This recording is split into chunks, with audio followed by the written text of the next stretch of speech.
Hello guys, welcome to the crazy facts channels. Crazy facts जो आपके जीवन में कुछ नया जानकारी लेके आएंगे। तो शुरू करते हैं।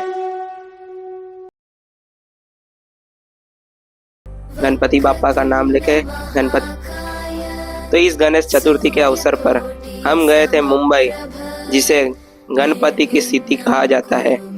हम गए थे लाल बागचा राजा के दर्शन करने के लिए। लाल बागचा राजा जो मुंबई की जान और शान माना जाता है। यूँ तो गणेशोत्सव का नाम आते ही मुंबई और पुणे दोनों सबसे पहले याद आता है, इसलिए हम पहले लाल बागचा राजा के दर्शन करने गए और फिर वहाँ से पुणे डगड़ू सेठ हलवाई गणपति के दर्शन करने के लिए गए। यूँ तो लाल बागचा राजा की दो लाइनें लगती है, एक मुख दर्शन और एक चरण दर्शन। चरण दर्शन वही लाइन है जिसे मन्नत की लाइन यानी कि नवसाचा की लाइन यानी मन्नत के गणपति की लाइन कहा जाता है। दोस्तों, आपको जानकर हैरानी होगी कि हमें 18 घंटे लगे। सही सुना, 18 घंटे लगे हमें चरण स्पर्श लाल बागचा राजा के करने के लिए। तो हम ट्रेन से निकलकर मुंबई पहुँचे। मुंबई सुबह 6 बजे पहुंचकर होटल में नहाकर फ्रेश होकर हम निकल गए लाल बागचा राजा के दर्शन के लिए। लाल बागचा राजा के लाइन मेन रोड यानी काला चौकी पुलिस थाने से शुरू होती है। वहां पहुंचने के लिए हमने दादर रेलवे स्टेशन से टैक्सी की और नायगांव मेट्रो स्टेशन के रोड से होते हुए हम लाइन में लगे। सुबह 6:45 का टाइम, हम लाइन में लग चुके थे लाल बागचा राजा की। यूँ तो लाल बागचा राजा के चरण स्पर्श की लाइन में कई पड़ाव है। पहला पड़ाव में जिगजैग लाइन जो लंबी है, दूसरे पड़ाव में लंबी जिगजैग लाइन, तीसरा पड़ाव पूरे ग्राउंड में जिगजैग ही जिगजैग, जहाँ 60 से 70 जिगजैग हम पार करेंगे। फिर अंत में सीधी लाइन जो हनुमान मंदिर के बाजू में निकलती है और वहीं से हमें हमारे लाल बागचा राजा के दर्शन मिलते हैं। दोस्तों, यूँ तो लाल बागचा राजा की शुरुआत 1934 में हुई थी। उस समय लाल बाग के माछीमार और मजदूरों का इलाका था। स्थानीय लोगों की रोजी रोटी पर जब संकट आया तो उन्होंने मिलकर गणपति जी की मन्नत रखी कि अगर उनकी रोजी रोटी बढ़ जाएगी तो वे गणपति जी की स्थापना करेंगे और उनकी पूजा करेंगे। और चमत्कार से उनको उनकी जगह वापस मिल गई और मजदूरों और व्यापारियों ने मिलकर एक लाल बागचा राजा को नवसाचा का गणपति यानी कि मनोकामना पूरी करने वाले गणपति का नाम दिया और वहीं से शुरू हुई लाल बागचा राजा की कहानी। यहाँ की गई प्रार्थना व्यर्थ नहीं जाती। यही वजह है कि हर साल लाखों भक्त लाल बागचा राजा के दर्शन के लिए घंटों यहाँ तक कि दिनों तक लाइन में खड़े रहते हैं, जैसे हम खड़े रहे थे। तो दोस्तों, लाल बागचा राजा के लाइन में काफ़ी अच्छी सुविधाएं मिलती है। इस बार तो अंबानी जी हमारे बड़े ही गुज्जू व्यापारी, जिन्होंने फ्री अन्न सेवा शुरू की है, जहां 24 घंटे खाना और पानी मिलता है। लाल बागचा राजा की लाइन में ये भी माना जाता है कि एक मार्केटिंग हब बन गया है।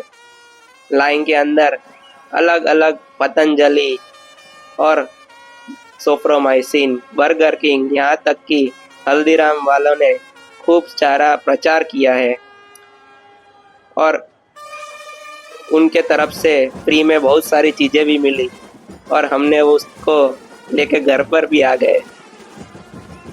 अच्छी सुविधा थी, मुफ्त में पानी और चाय, पार्ले जी बिस्किट सब कुछ प्रोवाइड कर रहे थे। तो ऐसे तो कुछ तकलीफ नहीं पड़ी। पर हमारा तो एकादशी का व्रत था, इसलिए हमने तो कुछ खाया पिया नहीं था। हम तो बस लाल बागचा राजा के दर्शन के इंतजार में लाइन में चल रहे थे। अंत में लाल बागचा राजा के दर्शन रात को 12:30 को हमें मिल ही गए। लाल बागचा राजा के मुख देखते ही हमारी सारी थकान दूर हो गई। इसीलिए कहते हैं हम भले ही कितने घंटे खड़े रहे पर भगवान की एक झलक से हमारी थकान दूर हो जाती है। बहुत शांति से हमारे चरण के दर्शन हुए, भगवान से प्रार्थना की और फिर हम हमारी होटल की तरफ निकल गए और सो गए। सुबह जल्दी उठकर हम मुंबई की जान यानी कि सिद्धिविनायक मंदिर गए, भगवान सिद्धिविनायक के दर्शन किए। सुबह सुबह में भीड़ कम थी तो आसानी से दर्शन हो गए। फिर हमारी ट्रेन थी पुणे के लिए सुबह 9 बजे। हम होटल से हमारा चेकआउट कर हम निकल गए रेलवे स्टेशन और ट्रेन में बैठ गए पुणे के लिए। ट्रेन में से बहुत अच्छे नज़ारे लोनावाला के देखते हुए हम पुणे पहुंच गए। पुणे उतरते ही हम सामान क्लॉक रूम में रखकर डगड़ू शेठ के लिए रवाना हो गए। डगड़ू शेठ गणपति का इलाका बहुत ही प्रचलित है। बड़े बड़े गणपति जैसे कि कस्बा पेट गणपति, डगड़ू शेठ हलवाई गणपति, तुलसी बागचा गणपति और आदि गणपति वहाँ स्थित है। सबसे पहले हम डगड़ू शेठ गणपति के दर्शन के लिए लाइन में लग गए। यूँ तो दूर से ही डगड़ू शेठ गणपति के दर्शन बहुत अच्छे से हो जाते हैं, पर हमें तो अंदर जाके भगवान से नज़दीक के में दर्शन करने थे तो हम लाइन में लग गए। 1 घंटे के भीतर ही हमारे बहुत अच्छे से दर्शन हो गए। फिर हमने भगवान का अभिषेक के लिए पर्ची ली और भगवान का अभिषेक किया और मन तृप्त कर लिया, मन प्रसन्न हो गया। और फिर हम निकल गए कस्बा पेट गणपति के दर्शन करने के लिए। कस्बा पेट गणपति के दर्शन किए जहाँ बल्लालेश्वर गणपति का स्वरूप था। फिर हमें लगी थी भूख, हमने महाराष्ट्र की जान यानी कि पूना मिसल खाया और फिर शनिवार वाड़ा घूमकर वापस रेलवे स्टेशन की ओर निकल गए और घर वापस आ गए। डगड़ू शेठ गणपति की कहानी भी अनोखी है। पुणे के डगड़ू शेठ गणपति करीब 130 साल पहले से एक मिठाई के व्यापारी जिसने अपने बेटे को प्लेग जैसे बीमारी में खो दिया था, दुखी होकर उन्होंने अपनी श्रद्धा से गणपति जी की एक भव्य मूर्ति की स्थापना की। तब यह मंदिर पुणे का सबसे पवित्र तीर्थ बन गया है। इस गणपति को सुनहरे गणपति भी कहा जाता है।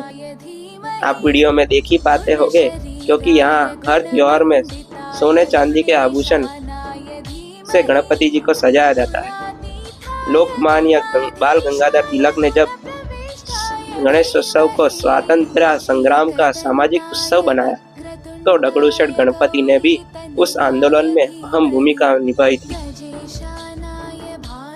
दोनों गणपति प्रसिद्ध है कारण केवल उनकी भव्यता ही नहीं बल्कि भक्तों की अटूट आस्था भी है। लाल बागचा राजा मनोकामना पूरी करने वाले हैं तो डगड़ू शेठ गणपति संपत्ति और समृद्धि देने वाले हैं। यही वजह है कि बॉलीवुड से लेकर बड़े नेता, उद्योगपति और लाखों आम लोग हर साल इन गणपतियों के दर्शन के लिए उमड़ पड़ते हैं। तो दोस्तों, ये लाल बागचा राजा और डगड़ू शेठ हलवाई गणपति की कहानी के साथ साथ ये ट्रैवल व्लॉग और गणपति के दर्शन से आपको मज़ा आया हो ऐसी आशा करता हूँ। और मुंबई के कई प्रसिद्ध गणपति के भी दर्शन हमने किए, यहाँ तक कि पुणे के प्रसिद्ध गणपति भी हमने दर्शन किए। तो मिलते हैं अगले व्लॉग अगली कहानी के साथ। अगर ये वीडियो आपको पसंद आया तो लाइक करें, शेयर करें, कमेंट करें और सब्सक्राइब करें कि ऐसे नए नए व्लॉग और नई कहानियों के साथ मैं आपको मिलता रहूं। जय गणेश। गणपति बाप्पा मोरया, मंगल मूर्ति मोरया।